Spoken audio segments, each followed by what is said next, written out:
Cuando dices, por ejemplo, tengo hambre, uno piensa en el estómago, que ahí está el hambre. No, el hambre está en todo tu ser. Comienzas a temblar, comienzas a sudar, te comienza a temblar la mano, del estado de querer comer pasas a la hambruna.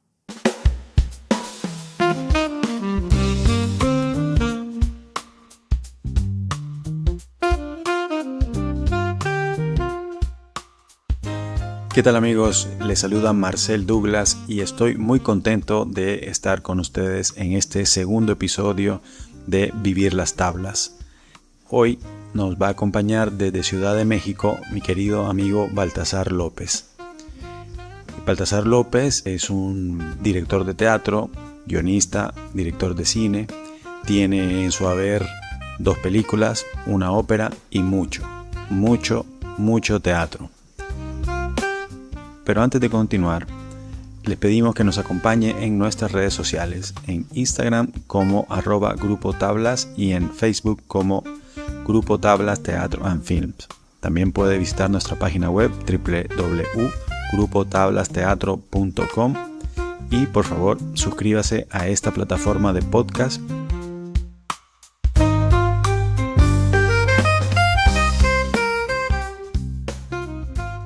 ¿Desde qué edad empezaste a hacer teatro, Baltasar? Bueno, el primer trabajo lo hice cuando todavía no había estudiado en la escuela de teatro, en el año 70. Hicimos una pieza de Bertolt Brecht, 2 piezas de Bertolt Brecht, Cuánto cuesta el hierro y El mendigo o el perro muerto. Esto fue en los años 70, en el año 70. Y también hice otra pieza de un autor costarricense, creo que se llama La Colina, se llama, de gallegos, ¿no? Bueno, mira, fíjate que era un muchacho entusiasta y loco, pues. Como no había que dirigir, dirigí yo los trabajos. Y actuaba, además, ¿no? Pero eso, pues, era cosa de jóvenes, de locos, de locura joven. No tenía razón para hacer teatro, no te puedo decir que porque vi a tal actor o porque vi tal montaje, sino que se nos ocurrió que teníamos un espacio, acceso a un espacio bien muy bonito. Era la iglesia episcopal de San Salvador, que todavía existe ahí. Era más grande el terreno, no hay unos talleres ahí, propiedad, todo es propiedad. Y ahí pues inventamos hacer teatro, inventamos hacer música, hicimos yoga, hicimos pues lo que se nos ocurría de jóvenes, ¿no? ¿Qué edad tenías? Habré tenido como 17, 16, 18 años, por ahí. ¿Estabas en el momento en que tenías que decidirte para estudiar algo, digamos, para ganarte la vida, ¿no? ¿Cómo fue esa decisión? ¿Cuándo se da esa decisión de que pues te vas a dedicar al teatro o tenés estudios de otra cosa? O cuéntanos. A ver, mira, justamente lo que tú decías, me obligaron casi pues a que estudiara una carrera para soportar los gastos, ¿no? que venían, ¿no? Y la futura de adulto, pues. Entonces, en esos momentos existía una carrera que se llamaba, o un grado, pues, que se llamaba contador público de El Salvador, ¿no? Entonces estudié contabilidad, pero nunca ejercí porque inmediatamente egresé de contador después de tercer año de bachillerato, de secundaria se estudiaba esto. Y en vez de estudiar bachillerato, estudiabas contabilidad, eran 3 años. Entonces yo hice esos 3 años y después me metí al Centro Nacional de Arte en el año 73 ya. Me dediqué pues a estudiar esto y ahí me he quedado en esas cosas. Aunque también pues, me ha tocado ejercer la docencia. Posteriormente me gradué con una licenciatura en Historia del Arte y eso me ha llevado pues a las universidades a trabajar como docente de Historia del Arte, okay, ¿no? De la arquitectura, de las artes visuales. Pero, a ver, contame un poquito más, ¿eran cursos de teatro o era una carrera, un técnico? ¿Cómo era en esos tiempos? Bueno, en los años 70, parece ser que la primera promoción es del año 69, si mal no recuerdo, de egresados de la escuela, ¿no? Yo estudié del 73 hasta el 75, que son 3 años de estudio, eran 3 años de estudio, una carrera técnica de actuación, ¿no? Era una escuela digamos, con una currícula para formar actores, no directores, no actores, ¿no? Ok. Y los profesores eran muchos de ellos argentinos. Estuvo acá, ahí en El Salvador, pues con nosotros el Teatro 11 al Sur de Argentina, de Buenos Aires. Y habían profesores de distintas partes, españoles, algún francés que apareció por ahí. Y después llega Amílcar Flor, el salvadoreño que estudió en una escuela NITIS de Moscú. Espérame, dame un chancecito ahí porque lo que yo tengo entendido, estudió con una alumna de Stanislavski, si no estoy mal. Claro, sí, la señora María Oxipovna Kenida. Exacto. Vaya, pero entonces cuando estos argentinos, estos españoles, ¿cuál era el método que utilizaban para actuación? Bueno, no sé si método llamarle, pero ellos se basaban pues en la enseñanza de Stanislavski. Ok. Aunque pues Rubén Correa, el director de ellos, un hombre con una formación, diría yo, sólida, pues exploraba muchas cosas, ¿no? Nos hablaba de Grotowski, de las grandes figuras del teatro lineal, pues, de esa época, ¿no? O por qué no decir de antes también, pues, Bertolt Brecht, Grotowski. No es que nos enseñaran Grotowski, pero sí nos hablaban de estas figuras importantes en el teatro, ¿no? Y ya luego, pues, con Flor, pues, un poco más extensa la cosa, ¿no? Pues, nos hablaba de Strasberg, de la que se llama Stella Adler, nos hablaba pues de las grandes figuras, don Amílcar Flor, ¿no? Eso era en los años 70, que era una escuela formal, digamos, con 3 años de currícula. Eso se mantuvo quizás hasta finales de los principios de los 80, tal vez pudo haber sido que ya cambió de ser una escuela de formación de 3 años a cosas más temporales, más cortas, pues menos duraderas, pues los cursos, ¿no? De talleres y cosas así tal vez, ¿no? Pero no tengo el año exacto cuando desaparece ya como bachillerato en artes, ¿no? Es bachillerato en artes escénicas. El CENAR abarcaba las distintas disciplinas, ¿no? Danza, música, teatro, artes plásticas.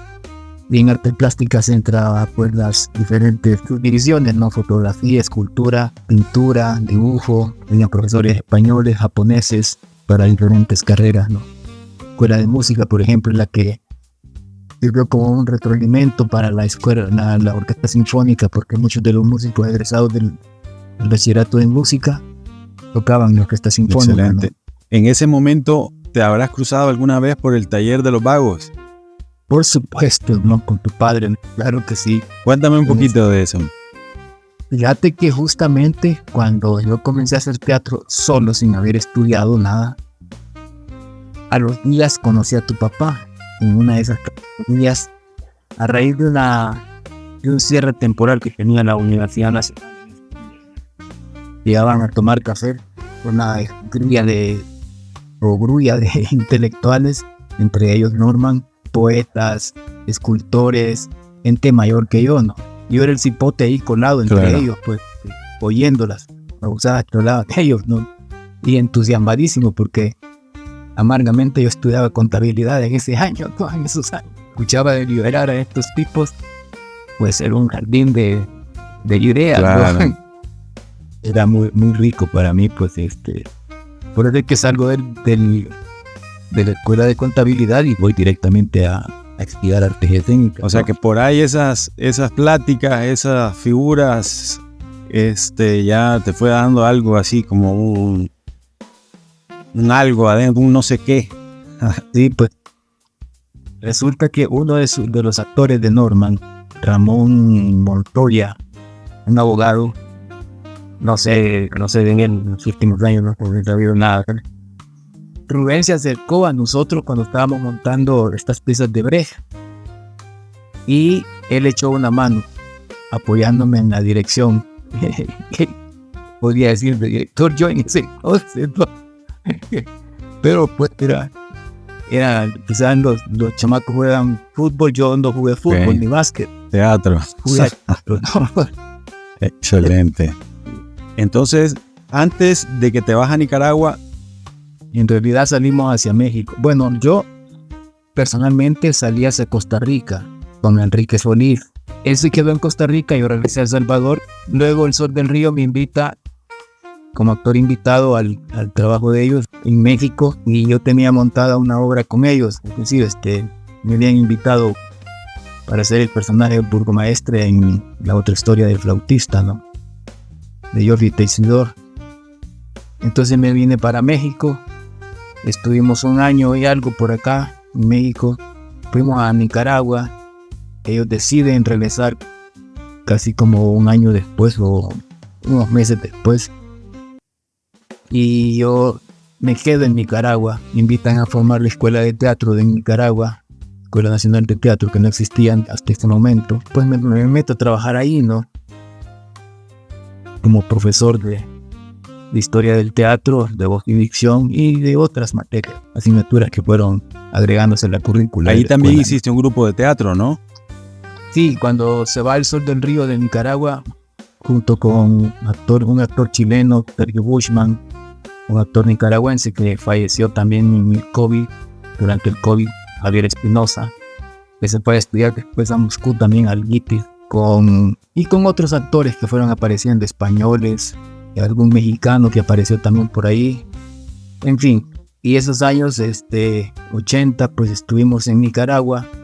Pues mira, estuvimos como Teatro Roque Dalton, así nos llamamos. ¿Qué tipo de teatro hacías ahí en Nicaragua con este grupo?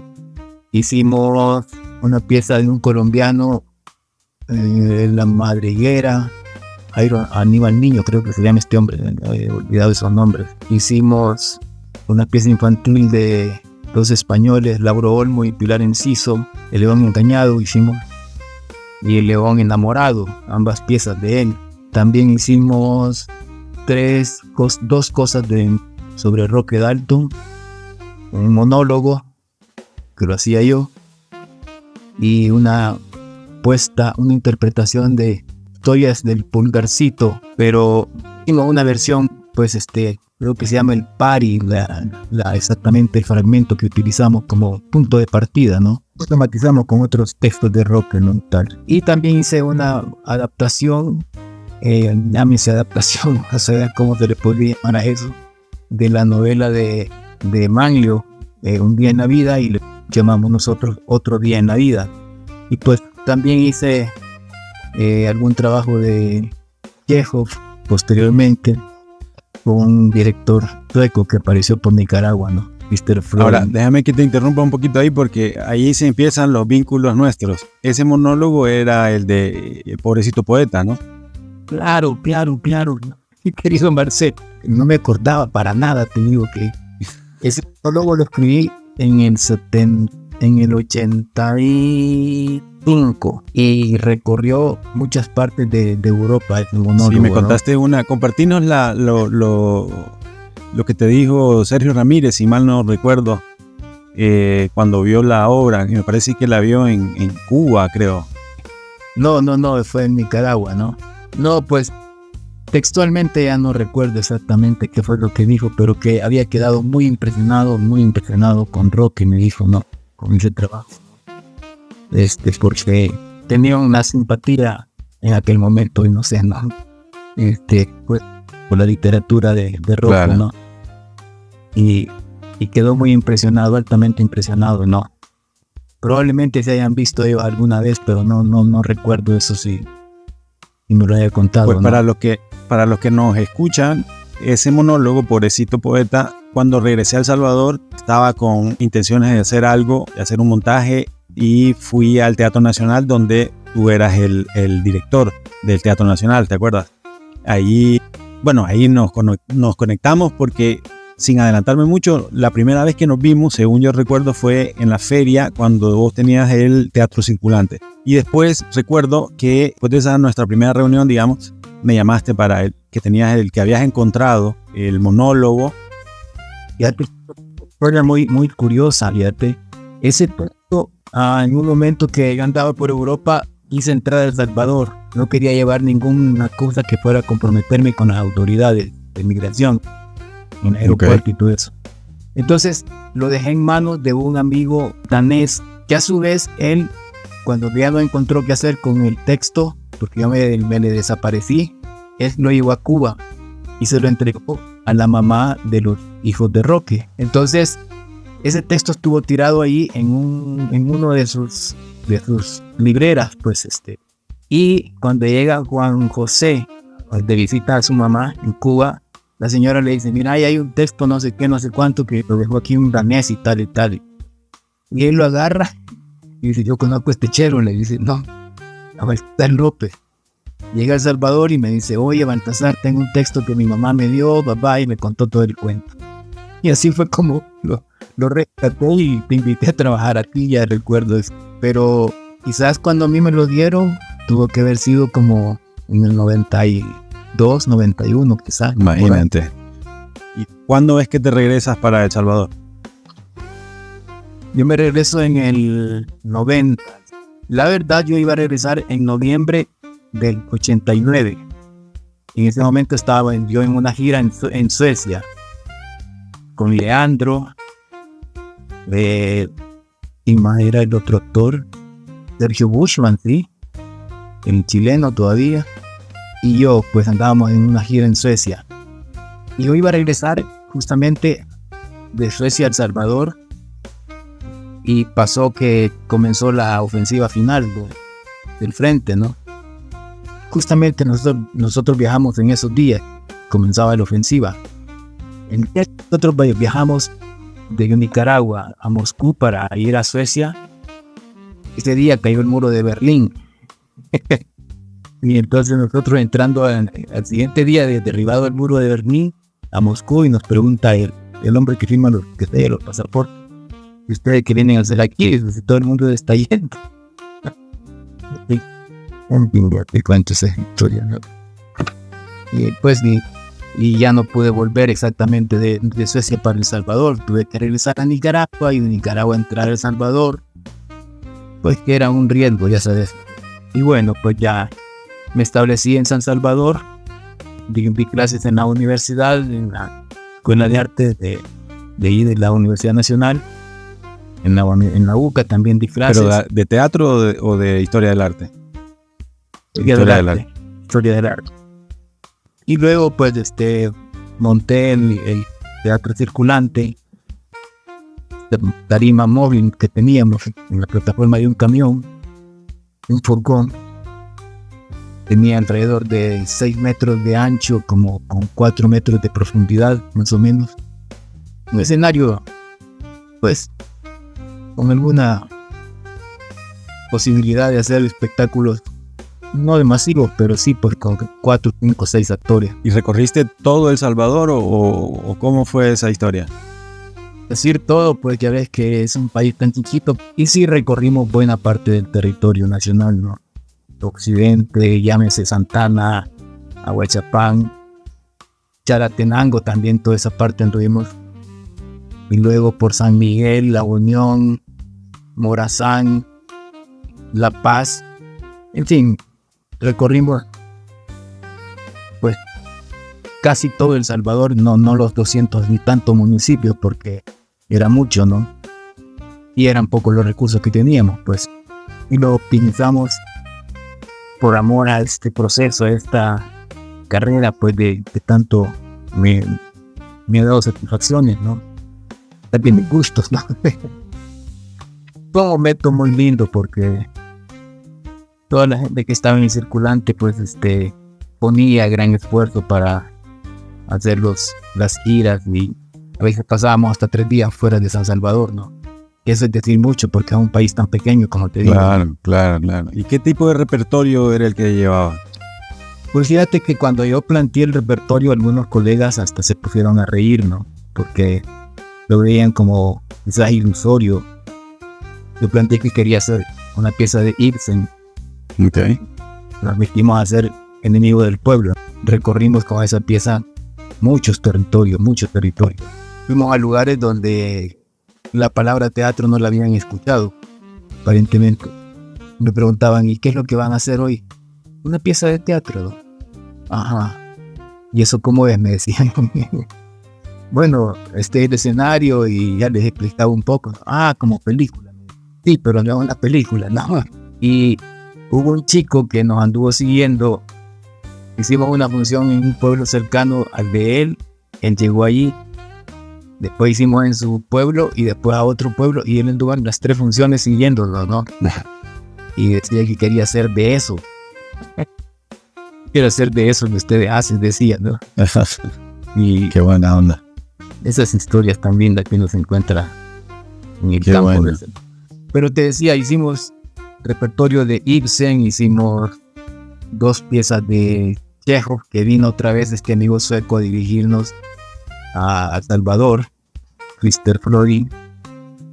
Hicimos una pieza de un cubano, Llega el Circo, de ¿qué se llama este autor?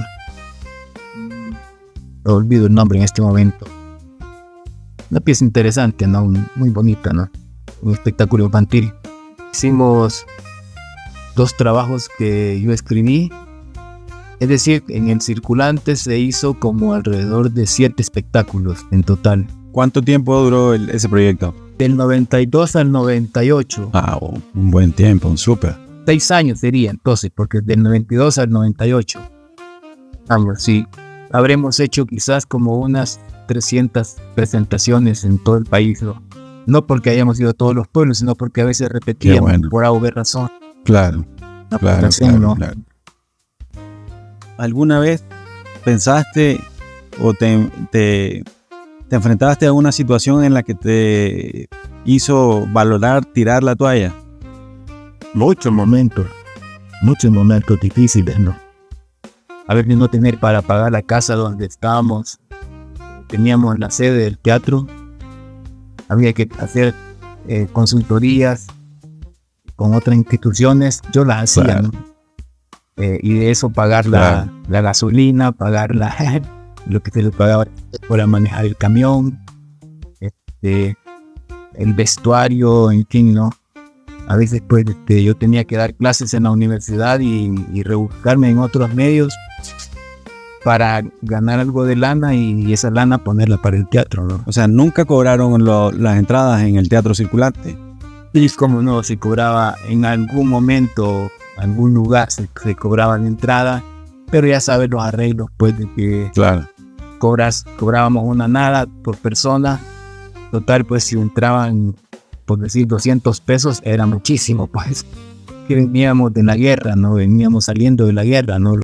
Te hacía la pregunta del repertorio porque, digamos, obras que hablaran de la guerra, de lo que se acababa de pasar. Eso es lo que te comenzaba a contar. Hice Molière, El enfermo imaginario. Y cuando me preguntaban algunos de los colegas de teatro, ¿qué estás haciendo, Molière? ¿Y eso para qué? Para hacerlo aquí en los lugares donde visitamos, ¿no? Y les daba como risa, pues, como este hombre está loco, ¿no? Como llevar teatro de autor francés, clásico, en fin, no todo lo que quieras, a los campesinos. Y la práctica mía fue que disfrutaba quizás más ese público analfabeta del teatro que los pocos letrados que había en San Salvador, en la capital, ¿no? ¿Por qué? Por referentes que ellos encontraban. Vete a saber tú, pues, una vez estaban riendo de una escena donde no había por qué reírse, ¿no? Y entonces a mí me llamó la atención que todo el mundo era un ex campamento de la guerrilla, ahí, por Suchitoto, cerca de Suchitoto. Monseñor Romero creo que se llama ese lugar. No sé si todavía como tal. Y entonces yo le pregunté a alguna gente y por qué se reían de esta cosa, ¿no? Por el personaje Carmelo que sucedió en la guerra, dicen, ¿no? Que cuando el hombre se iba al frente a pelear, entonces a veces venía un compañero a dormir a esa casa, que era un punto de enlace, ¿no? Para salir o entrar del campamento, ¿no? Entonces, por ahí pues ocurría algo con la esposa del otro, ¿no? Y a ese personaje le llamaban Carmelo. Claro. Y hay un abogado que se anda conquistando a la mujer de Argán, que es el protagonista, el binario. Y apenas veían pasar al abogado sin decir nada, y comenzaba la gente a reírse, ¿no? Carmelo, Carlos. Yo no sabía esa historia de Carmelo, me la contaron. Pues era interesante, ¿no? Fíjate, con el circulante, 2 piezas de Chekhov, un montaje de Ibsen, este montaje de El enfermo imaginario, autores clásicos estoy diciendo, ¿no? Que era para llevarlo en campo, ¿no? Y bueno, ¿por qué no a las universidades? Fuimos a la universidad, claro. UCA, fuimos a la Universidad Nacional, que eran las 2 universidades de ese momento más grandes. Y bueno, pues al Centro Universitario de Occidente, en Santana, en San Miguel, en el Teatro Nacional, y en fin, andamos por todo el país, ¿no? Más o menos, ¿no? Pueblitos refugios que ni nunca había escuchado, ¿no? ¿Cómo se llamaba, verdad? No se ha vuelto a repetir algo así, ¿eh? Y habría que rescatarlo. Y después del Teatro Circulante, ¿cuál fue tu siguiente proyecto? Pues me vine para México. En el 98 me vine para México. Aquí estuve varios años. Hice la maestría por escritura de guion cinematográfico con la Universidad Autónoma de Barcelona. Y eso me llevó a trabajar en una escuela de cine que había acá, que ya cerró. Y la universidad, como tenía varias otras carreras, me invitaron a trabajar entonces dando actuación, dirección de actores y guion cinematográfico, ¿no? Y a su vez yo tomaba clases de cinematografía en un taller que se abrió con los técnicos del cine mexicano clásico, ¿sabes? Gente ya muy mayor, ¿no? Ya he trabajado con Pedro Infante, con Cantinflas, Jorge Negrete, en fin, todas esas pleiadas de... ¡Qué maravilla! Sí. Ni siquiera... Bueno, yo compré mi cámara digital, la XL1 que tuve. Sí. Y por ahí, ¿no? Y ellos no sabían usar esas máquinas, ¿no? Sabían usar la Niagara, la... Claro, tipo, película. Claro, el cine, pues, claro. Análogo, ¿no? ¿Y cuándo fue que regresas? Bueno, regresaste ya para el teatro, ¿no? Bueno, de acá de México estuve desde el 98 hasta que cerramos con la puesta, allá en El Salvador, cerramos el circulante con la puesta de Ñaqueo de Piojos y Actores, que yo se la había dirigido a Leandro y a otro actor nicaragüense. Pero en El Salvador la actuamos Leandro y yo, y la dirigió Figander Funes. Ah, mira. Con eso nos despedimos ya del circulante. Me vengo para México, estoy acá como 7 años, hasta el 95. Me voy para Washington. En Washington estuve como 6 años. Ahí escribí un par de cosas que he hecho también. Acabo de estrenar en Oaxaca una pieza que su origen la escribí en Washington, la estrené en El Salvador en el 2010 y hoy le he vuelto a hacer con otro actor gringo que vive en Oaxaca. ¿Cuál es? Se llamó antes Vientos de España.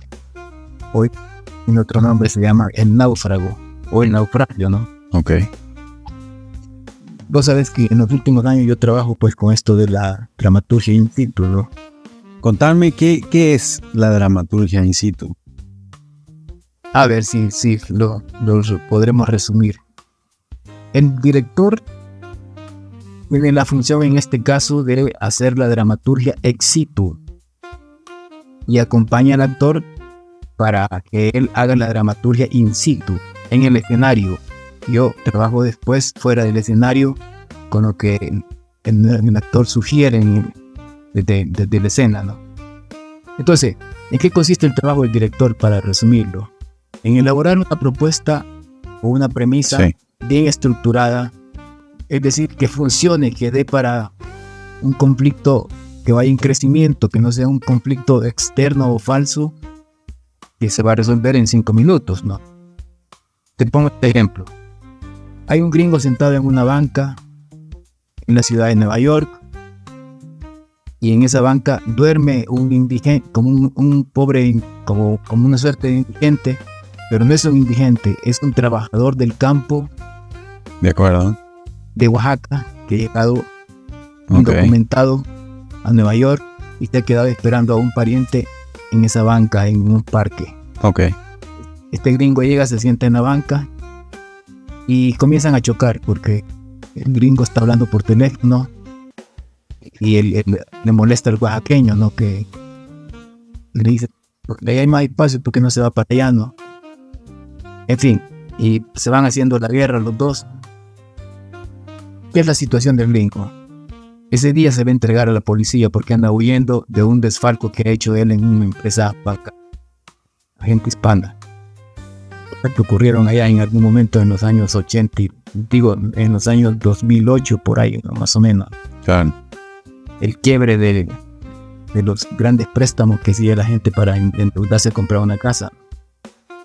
Entonces este gringo anda huyendo, camuflándose de ciego, de no sé qué, de no sé cuánto. Se disfraza pues para salir a las calles. Y se encuentra con este pobre hombre. Y en la conversación entre inglés y español, un poquito que habla cada uno, ¿no? Le cuenta estas historias porque va a ir a la cárcel y ese día se va a entregar.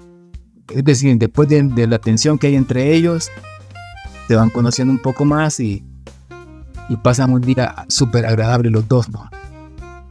El oaxaqueño le dice, no hombre, no se entreguen, no fríen y váyanse para Oaxaca. Él no entiende que es el fraude que él ha hecho, ¿no? Pues gringo le trate de explicar, no entiende, ¿no? Le cabe. ¿Cómo le da el pisto a la gente a usted, no? En fin, ¿no?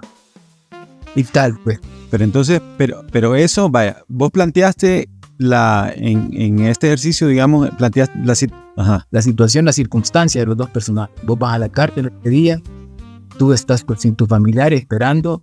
Si este día no viene tu familiar a buscarte, te la vas a rebuscar tú solo. Ok. Ese es el objetivo de cada uno, ¿no? Cada uno, sí. Vale. Entonces se encuentran y el actor lo construye. ¿Cuánto tiene en la bolsa? Eso lo construye. Si tiene $2 o tiene $100, 50, 15, etc. Ok.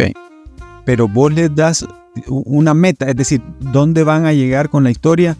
O puede ser que la historia a partir de ellos vaya dándose un final o que no tiene nada que ver con el que vos hayas premeditado. Normalmente no premedito qué es lo que va a llegar, ¿no? Normalmente porque los actores tampoco es a ver qué sale, como dice alguien por ahí, ¿no?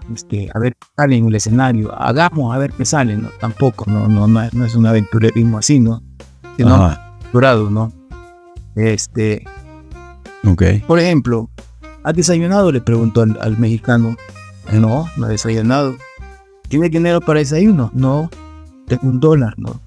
En fin, el gringo, ¿por qué no te entregas ahorita? ¿Por qué no vas directamente? Porque estoy buscando unos papeles que necesito incriminar a mi jefe, ¿no?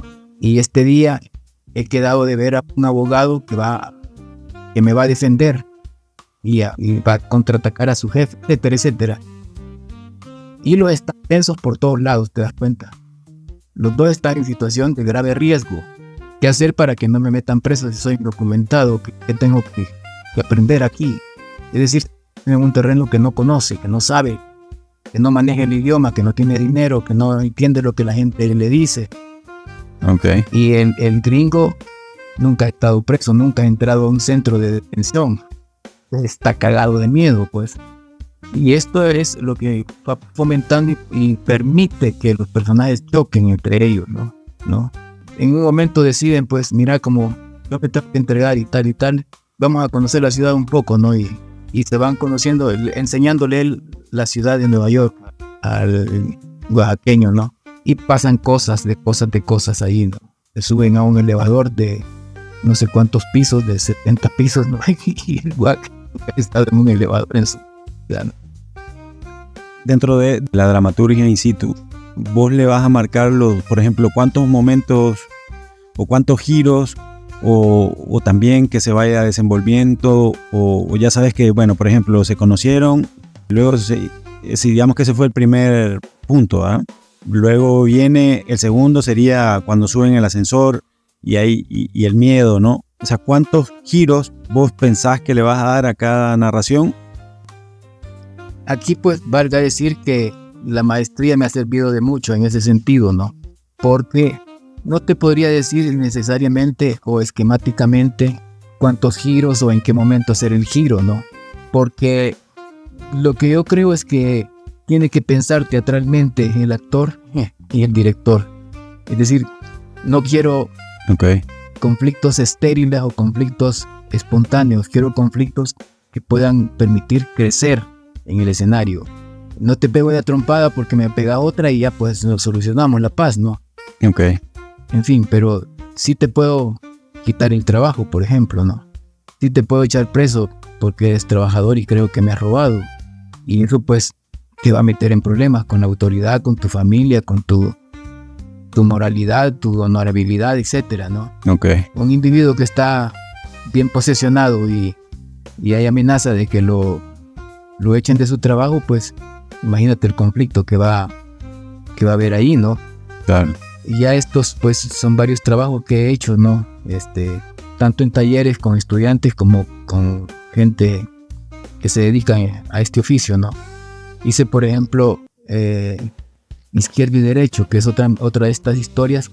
Quizás debo contarte esto. Cuando estuvimos en los años 80 viajando por Europa, haciendo giras teatrales, el problema que enfrentábamos era el idioma.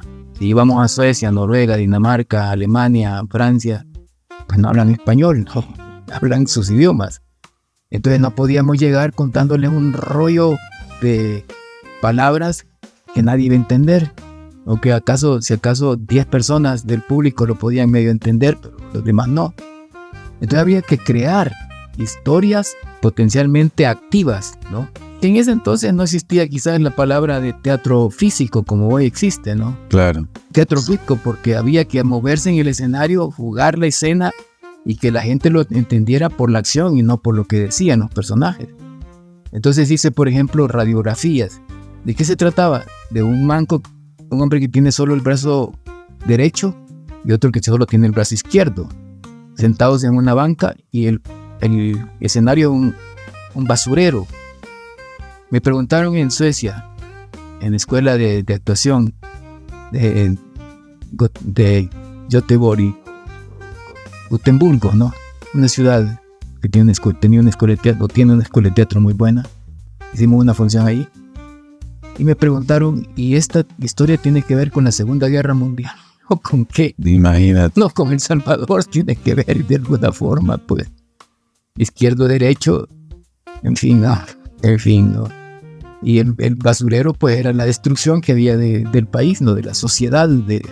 Y no teníamos el texto escrito. Entonces teníamos que, izquierdo, este señor derecho vive acá en este silla. Vos necesitas descansar también. Has venido arrastrando tu bulto, necesitas comer, y el otro tiene café, él tiene un pedazo de pan en su bolsa. Entonces se dan cuenta que, hombre, este necesita café, el otro necesita un pedazo de pan, este en un zapato de uno y otro de otro, y el otro anda uno de uno y otro de otro, pero de los mismos dos pares, ¿sabes? ¿Me comprendes? Entonces se dan cuenta que pueden intercambiar un zapato, pero el Magañán quiere los mejores, ¿no? Y el otro quiere también los mejores también, ¿no? En fin. Oye, Baltasar, definitivamente vamos a tener que hacer una segunda sesión porque no hemos hablado absolutamente nada de cine. Bueno, quiero decir de las películas que has hecho. Pero para ir cerrando, ¿cuáles serían, por ejemplo, tus influencias? 3 influencias que hayas tenido en este quehacer teatral que podrás compartirlo para nuestros oyentes. Mira, hablando de colegas o de maestros, una pues es Flor, que definitivamente fue un eje fundamental, ¿no? En la formación de Amílcar Flor, claro, pues venía de trabajar con Knievel, como ya te decía, ¿no? Povna. La influencia de una u otra forma de Philander, no por las nuestras pláticas que eran frecuentes y solo los dos, ¿no? Philander era contemporáneo tuyo. Él era un año menos que yo en la escuela de teatro, ¿no? Sí, se graduó un año después y se fue para Moscú. Okay. Alberto Celarié, que también, pues, otro egresado del GITIS, de la misma escuela, formado con la misma maestra que Flor.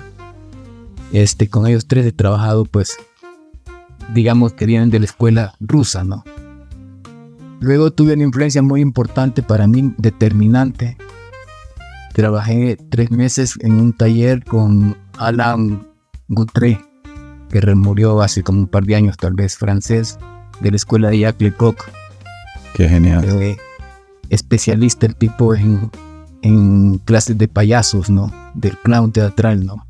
Los personajes de la comedia del arte, cómo es cada uno, de dónde, de qué región era, qué hace, en fin, ¿no? Todo eso, ¿no? 3 meses muy intensos, ¿no? Y bueno, Baltasar, por último, 1 o 2 libros de actuación que recomiendes. Fíjate que libros no diría, porque más bien quizás diría el enfoque, que creo que yo recomendaría a los actores. A Meisner. De acuerdo. Actores, por supuesto, con una base ya de conocimiento actoral, no de técnica, pues, stanislavskiana, lo que sea, pero que tenga un conocimiento técnico de actuación, ¿no? Porque si no, pues, no sé, como trabajar con actores primarios es muy difícil este tipo de cosas, porque lo que busca es la comunicación real, el escuchar lo que el otro dice. ¿Cómo me afecta a mí eso? Claro. ¿Cómo me afecta intelectualmente? ¿Cómo me afecta emocionalmente? ¿Me gusta esto? ¿No me gusta? ¿Le creo o no le creo? ¿Qué pasa si me está tomando el pelo este cabrón o me está siendo sincero? Es decir, cuando escuchamos a alguien en una situación así, pues el actor lo que hace muchas veces, en vez de tomar decisiones, es actuar la decisión que ha tomado, representar la decisión que ha tomado. No toma la decisión profundamente, ¿lo mato o no lo mato? Y no lo mato, ¿por qué razón? Porque es un pobre diablo que no tuvo una educación, porque su madre lo abandonó, etcétera, etcétera, etcétera. Es decir, que esa complejidad de mantener la secuencia del personaje, ¿no? Meisner, y pues la escuela de Lecoq, que es maravillosa también, ¿no? Es realmente una escuela de organicidad del actor. Lo que pasa es que el medio no es el medio psicológico el que explota, sino de la acción física, pero que se empapa de esa acción física. Cuando dices, por ejemplo, tengo hambre, uno piensa en el estómago, que ahí está el hambre. No, el hambre está en todo tu ser. Comienzas a temblar, comienzas a sudar, te comienza a temblar la mano, porque el mismo hambre te va. Del estado de querer comer pasas a la hambruna, ¿no? Que es distinto, ¿no?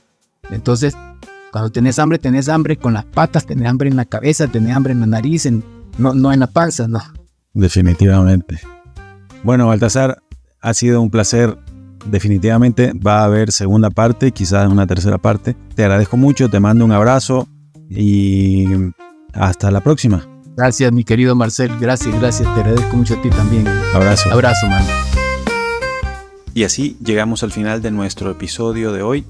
Y recuerde seguirnos en nuestras redes sociales, @Grupo Tablas en Instagram, y en Facebook nos puedes encontrar como Grupo Tablas Teatro and Film.